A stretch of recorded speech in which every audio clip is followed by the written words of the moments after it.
What happened today, fundamentally, that's a bit of housekeeping that Boris Johnson is doing, is that Labour shifted position on a general election. They did so because they felt unnerved and isolated as other opposition parties seemed to be making a step forward towards a December general election. They didn't want to look like they were scared, fundamentally.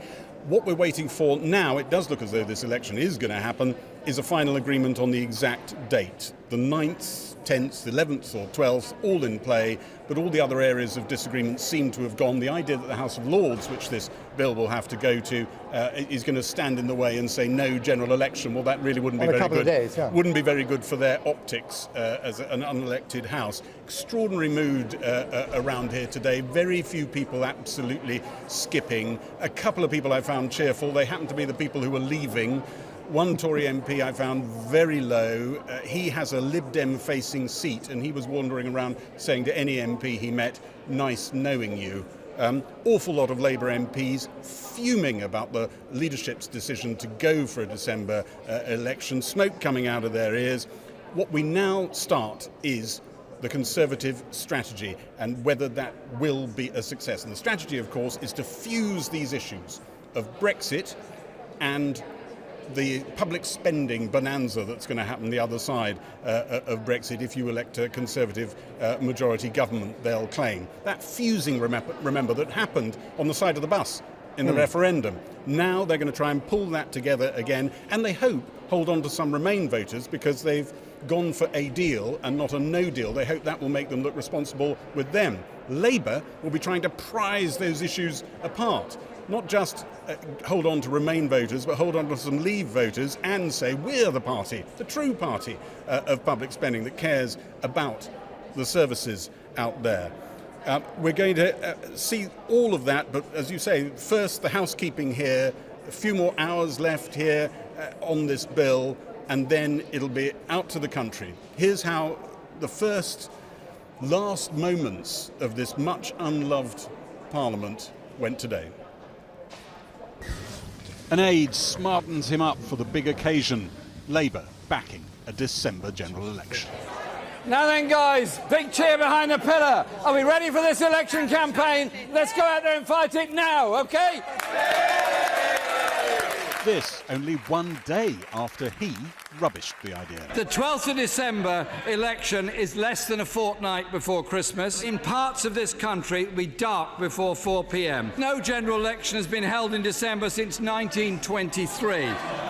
If it was a bad idea yesterday, I don't see why it's a good idea today.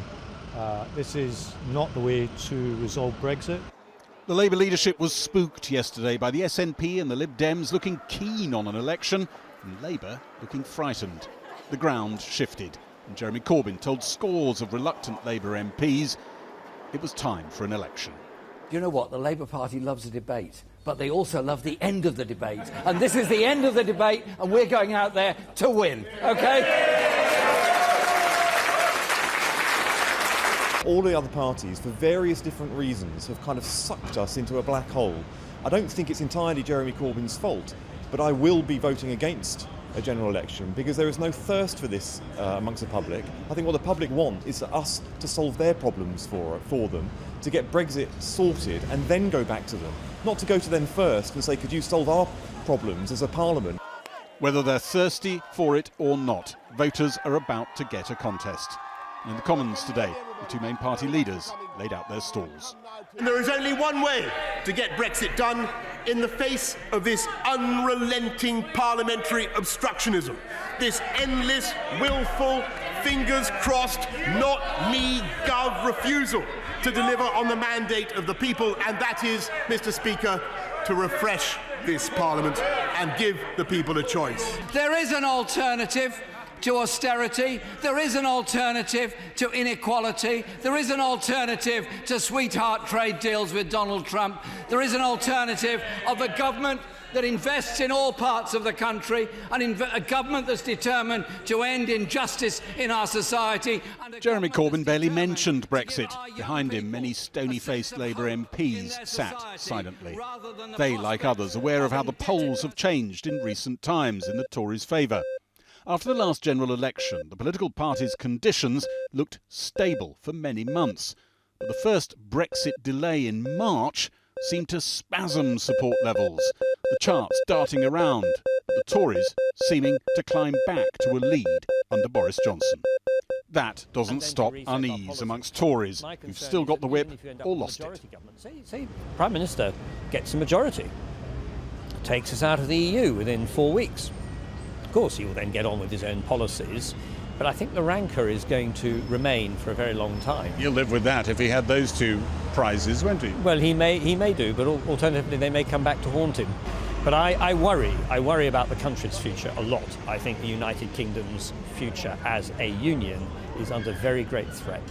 Do you have a bit of nervousness that you'll be going to the electorate without Brexit having been done, saying vote Conservative to get Brexit done? Well, yes, unfortunately it's a very similar sort of dynamic that we had in 2017. It's not quite there, you need to vote for us to get it there. I would personally have been more comfortable to have had this legislation through and then go to an election, because we've got a degree of a clean sheet. We know where we are and we can discuss the domestic agenda.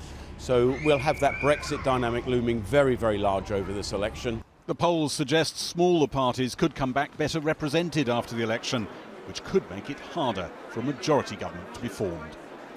What nobody in this place can answer is what happens, how will it end if what is returned is another hung Parliament? Yes. Because we did not think we were going to be here before, and yet here we are. A people's vote is more likely following another hung Parliament than it is in this hung Parliament. It might come into its own. Well, it's difficult to see how you can make the argument that the way to resolve the crisis is another general election if a December general election results in a hung Parliament. That's not why Boris Johnson's pressing the button today, is it? And Boris Johnson might be making a mistake. Boris Johnson and his top advisor are gambling on a very different result. Many of their stratagems haven't worked. The October election they threatened, the long suspension of Parliament, avoiding the Brexit delay. A December election, they hope, could wipe those from memory and start a new chapter. Gary Gibbon there. Well, joining me now is Laura Pidcock, the Labour MP and member of Jeremy Corbyn's shadow cabinet. Thanks for coming on the programme. So I think you tweeted earlier today about this election, bring it on.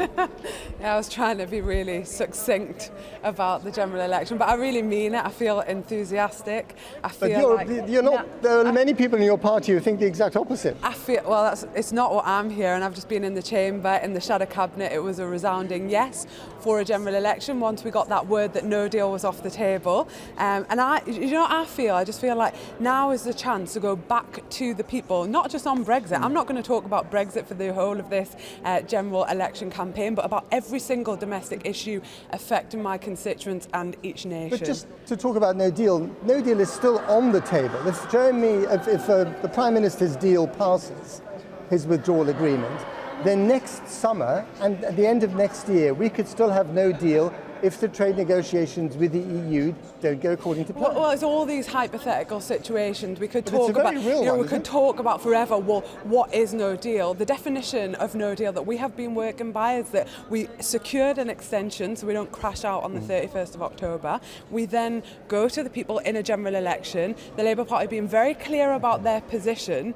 I am really positive today because at last we get to go to the people with our radical agenda for change.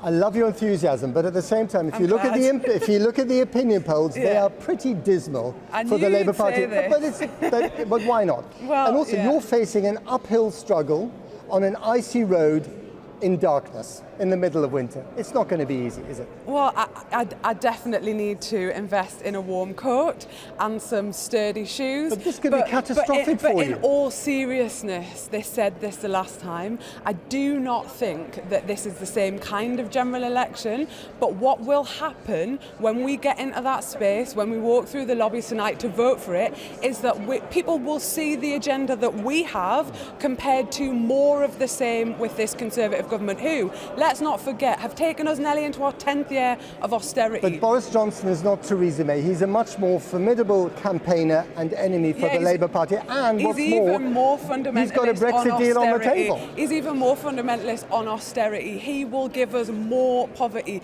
more in-work poverty. He will give us more food bank usage. You might say this is the Brexit election. The country is saying this. But no. The issue has to be sorted out. You might say this is the Brexit election, but people in my constituency care about hundreds of things, and it would be a dereliction of my duty to only talk about one policy area on a general election that will give a mandate for 5 years, that will actually set a policy direction for 50 years. Now, Jeremy Corbyn looked happier this morning than I've seen him in months. Is that because he's homing in on the allotment of retirement, or because he thinks he's actually going to go to number 10? Jeremy loves his allotment, but not more than he would love to get justice for working class people. So he looks very, very happy. But he's not going to win. Because finally, is that your prediction? Is that what you're saying? I'm looking at the polls, okay, as are you. So you are religiously believing the polls. Polls change, people's minds change when they know what is at stake. Jeremy Corbyn can't wait to present our radical change-making agenda to the people. And this is going to be a pattern. People are going to tell us we can't win, the polls are not in our favour, and we are going to prove every single person wrong. Okay, Laura Pidcock, thank you very much indeed. Okay, let's bring in my next guest. That is Bim Afellami, Conservative Member of Parliament and a staunch supporter of the Prime Minister Boris Johnson. Bim Afellami, thanks for coming on the programme. Be careful what you wish for, right? I mean, this is an election that you didn't need to hold right now. You got your withdrawal agreement in the second reading over the line with 30 votes, and you're in danger of throwing all that up in the air. Well, nobody should take any election for granted. So in that sense, every MP needs to be nervous when going to see the boss, and the boss is the electorate. But in terms of whether we needed to hold it or not, I'm afraid this Parliament was not working.